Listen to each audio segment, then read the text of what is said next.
Hello everyone. In this video, we're going to talk about dimensions, how to create them, and how to manage them with the dimension styles. Let's get started. Dimensions are used in technical drawing to describe the size and placement of items, where they are located. You'll want to place dimensions on your drawings after you've drawn the objects. In AutoCAD, you use the Dimension tool, which is literally the word dimension, or the shortcut is dim. On the home tab annotation panel, you can see this dimension icon right here. You'll access that right here.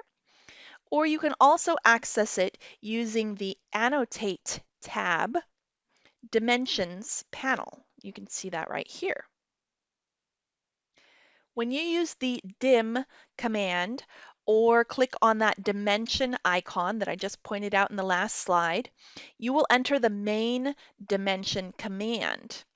There's a prompt to either then select an object or select an origin point of your first extension line of a dimension.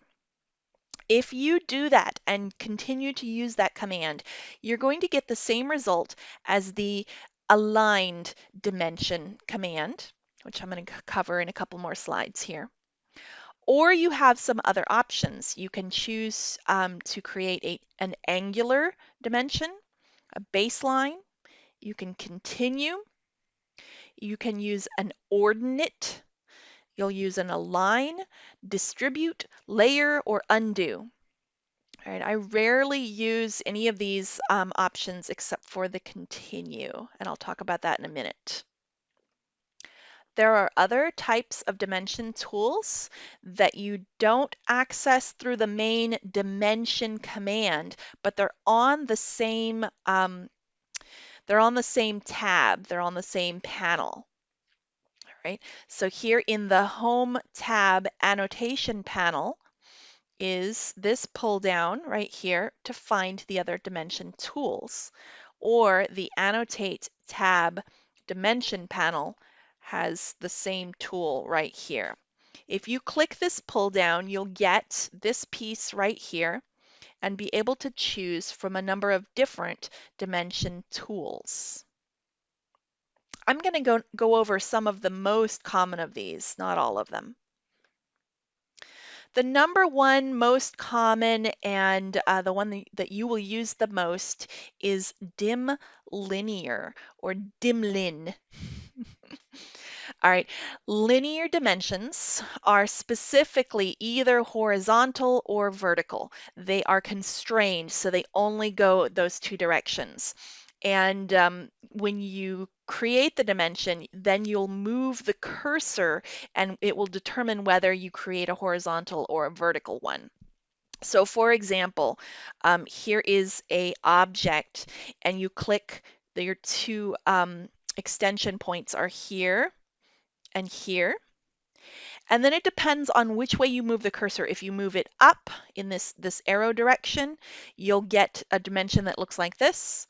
Or if you click on those same 2 points but move to the right, you'll get this dimension. In architecture and interior design, the horizontal and the vertical dimensions are by far the most used. Notice that this linear dimension replaces an old command. The AutoCAD used to use dim hor and dim vert, so for horizontal and vertical dimensions. It now has replaced that with the linear dimension, and it will go either horizontal or vertical. This is one of the few times that I prefer using the icon and selecting this linear. In my dimension. In my opinion, the command dim linear and dim lin are, for some reason, I have trouble remembering and typing that entire command. So everybody works AutoCAD slightly differently. I actually use the icons and the toolbars for this particular one. Most of them I like the shortcuts, but this particular one, I use the icon. The next option here is dim aligned. And remember, if you use the main dimension command, just type dimension or dim, this is what you're going to get if you didn't choose anything else. This, for dim aligned, the dimension line is placed at an angle, and it's determined by the extension line origin points. So you click here and here. This is the same example as in the last slide. And as you pull your cursor away, the dimension line is actually going to be aligned. That's the name. It's aligned with the 2 points that you selected. Whatever angle they are at, the dimension line will align with them. So why would we use linear instead of aligned? Well, often as you for example, are creating horizontal dimensions, if the points that you snap to are not perfectly in the same line, your dimension lines will suddenly be at an angle, and they won't give the true horizontal dimension that you wanted. And so the linear one is a safer option if that's what you're aiming for. I would only use the dim aligned option if I was specifically trying to get an angled dimension.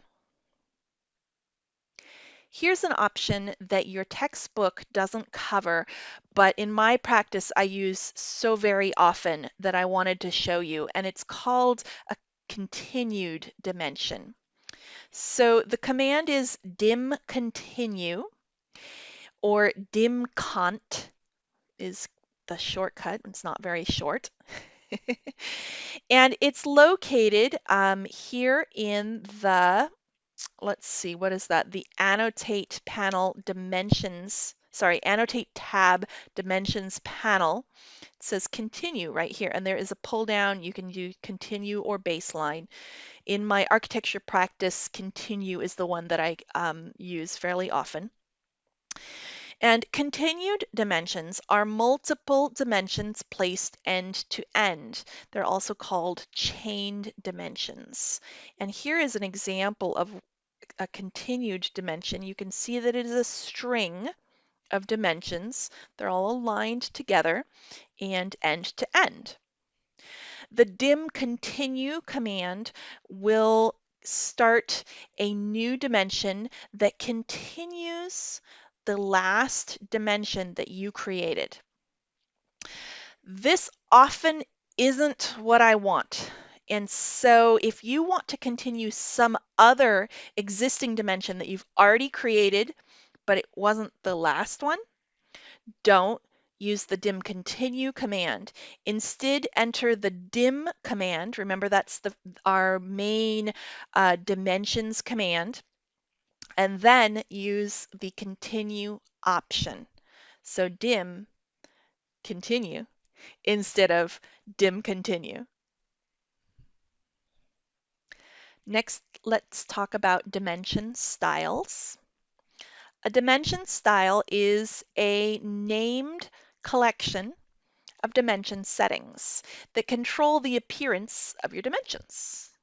Those dimension settings and dimension styles will typically be standard for your design firm. And again, just like text styles, they can be copied between drawings using the Design Center. And also they can be preloaded into your drawing using a drawing template. So here's how you access the command. The command is dim style, or a shortcut is dim sty. It's not very short. Or there is kind of a legacy command. It used to be that any of the AutoCAD commands that popped up a window or a new, it used to be that any of the AutoCAD commands that popped up a window had an extra D in front of the command. All right, so there is a legacy command called DDIM. That's a shortcut for the dim style. Or just like the text style command, there's a million different ways to access this dimension styles. One is in the Home tab, Annotation panel. It's right here. And you can click on this little dim style icon. It's showing a dimension with a tiny paintbrush. Or if you pull down this flyout right here, there is an option that says Manage Dimension Styles.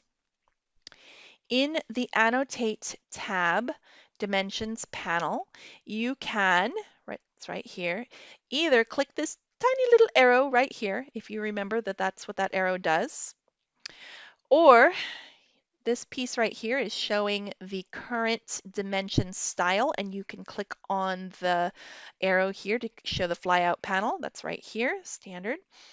And there is an option down there that says Manage Dimension Styles. Why do we use dimension styles? They are important so that we can quickly and easily specify the format of our dimensions without individually controlling every single dimension in our drawing, which there can be a lot, right? And they are also important to ensure that our dimensions conform to whatever standards you need to follow, whether they be industry standards, project standards, or your firm standards. So here's a couple of hints for using dimension styles. First, when you create a dimension, it's going to use the settings of whatever the current dimension style are. So you can preset, you can go change the current dimension style, and then any new dimensions will be already set in that style. If you go into any dimension style and change a setting, then any dimension in that drawing using that style will automatically update, and that's a very, very powerful tool. Now, that being said, you can individually override a dimension style for a specific dimension. So you can choose a particular dimension object and override its options, which can be important too. So like most of your dimensions need all of these options, but then this particular one has to be slightly different. You can individually override those settings. And finally, all of the dimension styles that are currently loaded in your drawing are listed in that dimension style drop down. So if you want to know what you've got currently or select any of them, you can. Once you've entered the dimension style command using any of the 5 million different ways that AutoCAD lets you access this, you are then taken to the Dimension Style Manager, and it looks like this. The Dimension Style Manager is where you're going to create new styles, set the current style, you can modify existing style, you can set overrides, and you can compare styles. Now, honestly, this is something new to me. You know, I'm teaching this class and sometimes I learn new things. I had no idea you could compare dimension styles, but there you go, you can. So here's the Style Manager. It looks very much like the Text Style Manager. And you can see right here the list of all of the styles currently loaded in your drawing. And here is a preview of some of the options on of the style, so you can be reminded of what exactly that style looks like. And then once you've selected one of these in the list, you can set a current. You can set it to be the current style. You could create a new style based on that old style, basically copy it and save it as a new name.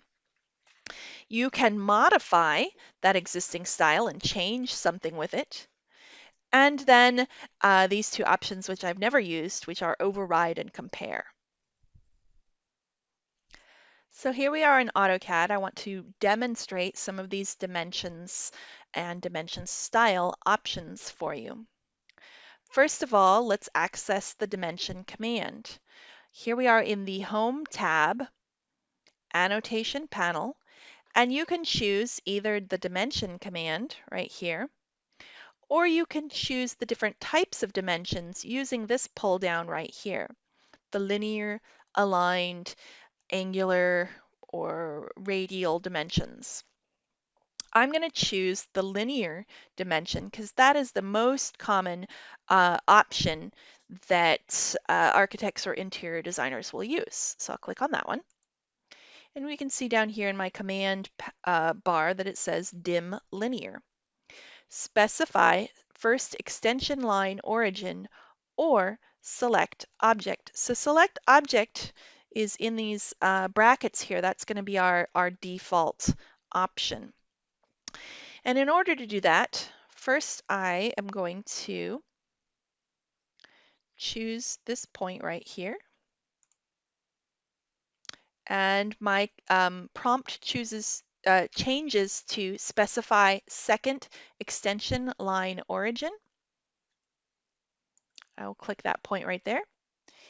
And then I can, here's my prompt, it says specify dimension line location, or you can choose some options. M-text angle, horizontal, vertical, rotated. Most of the time, you're just going to want to specify your dimension line location. And so here it is. I'm going to click right here. And this is my dimension object. Doesn't look like much right now. Let's go look at it in the properties panel. It says it is a rotated dimension, apparently.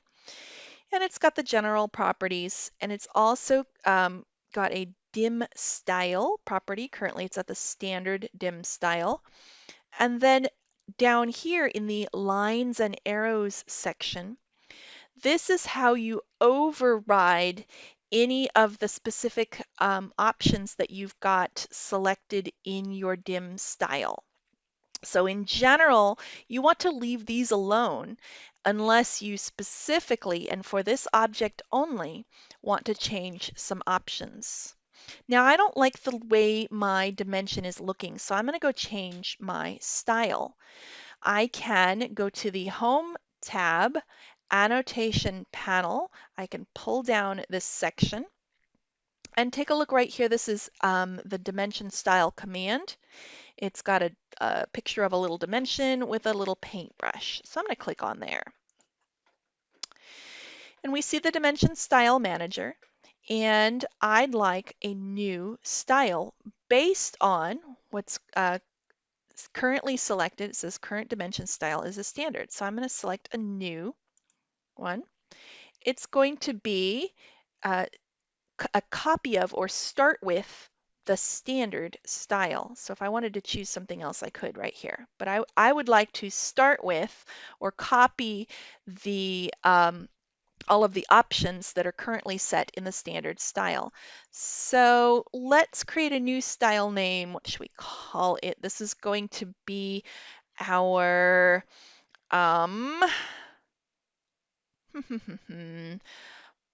floor plan dimensions.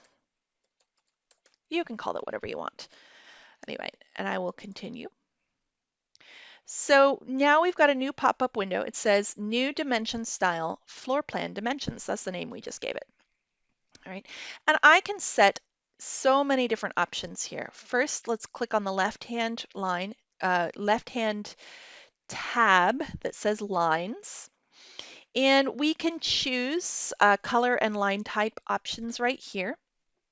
Usually I don't set those specifically. I'd like my color and line types to be set standardly by block. You can set all of those right there. Next is the symbols and arrows. So for interior design and architecture, we typically use the architectural tick option right here. That's that little slash line or tick line. Notice when I changed the first arrowhead to architectural tick, it automatically changed the second one. You can, if you for some reason wanted the second one to be different, you can change that, but you don't. You want the architectural tick option. For leaders, we'll keep that as the closed filled. And you know what I just noticed? Take a look at this arrow size. I don't have my units set to architectural, so give me just a second.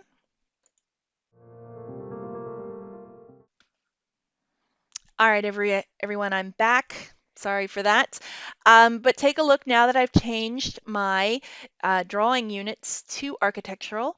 I can select my arrow size. Remember, I'm in model space, and so a 3/16 arrow size is going to be too small for my floor plan, and I'm going to change that.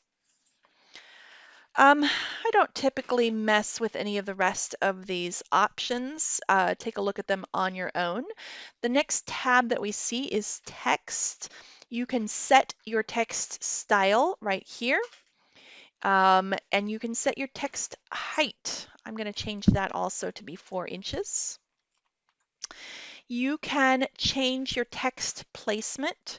So a typical architectural dimension often has the above placement for horizontal. And so, oops, I'm pointing with my finger. And that's going to be, take a look at this piece right here. When I select above, see the number pops above the line. That's really common setting right here. And in the horizontal direction, centered is correct. And offset from the dimension line, I'm going to change that also. And finally, text alignment. Take a look at this piece of text right here. I'm going to choose aligned with the dimension line. And you see that it turns in that direction. That's also a really common setting for architectural dimensions. Next, I will choose the next tab, which is Fit. And the option here, if there's not enough room to place both text and arrows inside the extension lines, the first thing to move outside the extension is, and I typically keep the default here, either text or arrows best fit. Here's an option. Different firms choose different selections for this.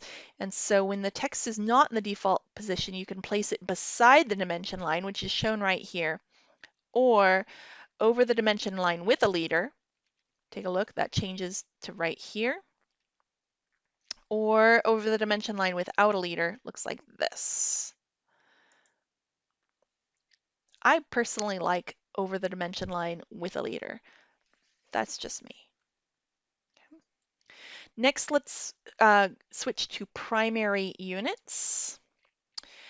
This particular dimension right now is set to decimal. I would like it to be architectural, so I'm going to change that. Precision, if you would like your dimension style, and this is important sometimes, if you'd like your dimension style to round up to the nearest 16th of an inch, the nearest quarter of an inch, the nearest half of an inch, even the nearest 1 inch, you can choose this. It won't change the actual size of your items.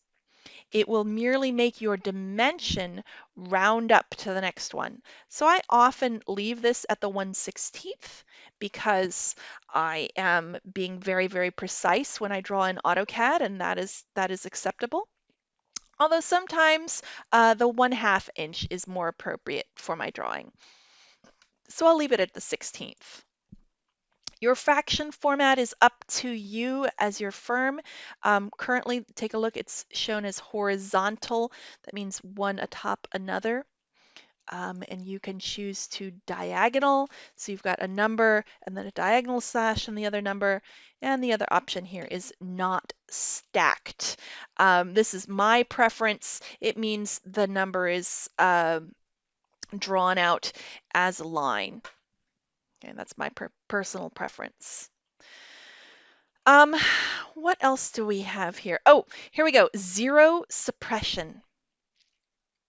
All right, this is interesting. So right now we are suppressing if we have a number that has 0 feet 3 inches, for example, it's not in your dimension going to specifically say or list the 0 feet. And when I hover over that, it pops up with an example. It says, for example, 0 feet 6 1/2 inches becomes 6 1/2 inches.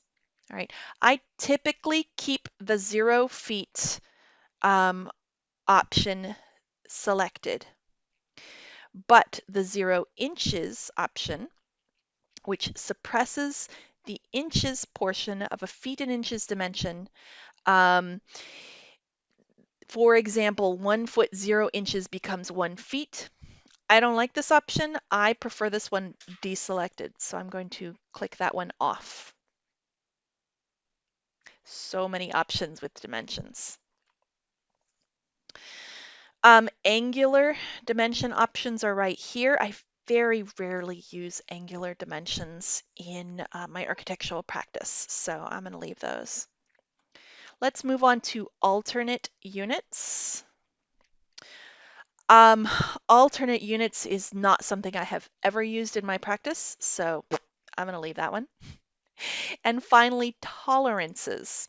If you are drawing engineering drawings or mechanical engineering drawings specifically for machined parts, then tolerances are very, very important to you. If you're not, if you're in this interior design program and you're interested in interior design and architectural dimensions, tolerances are not important to you, so you can skip that one.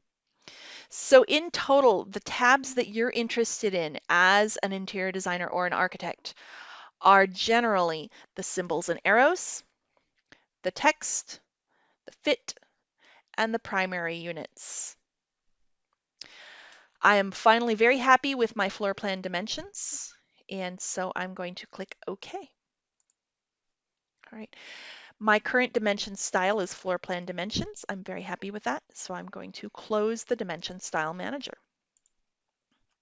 Hey, wait, my dimension didn't change. Well, that's because it's not set to the current style. So I will click on that one. And over here in the Properties palette, I'm going to change the dimension style to my new section, which is Floor Plan Dimensions. And take a look, here it is. It looks like a floor plan dimension. You know, I'm not very happy with that because I would like an extension right here. If that's very standard. So let's see, what can I do with that? Well, I can go to Annotation, Dimension Style Manager. I can select my floor plan dimension style, and I can, in this case, modify it.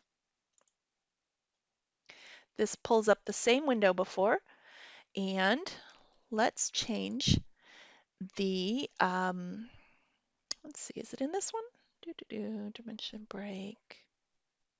I think it's in lines. Let's change the lines.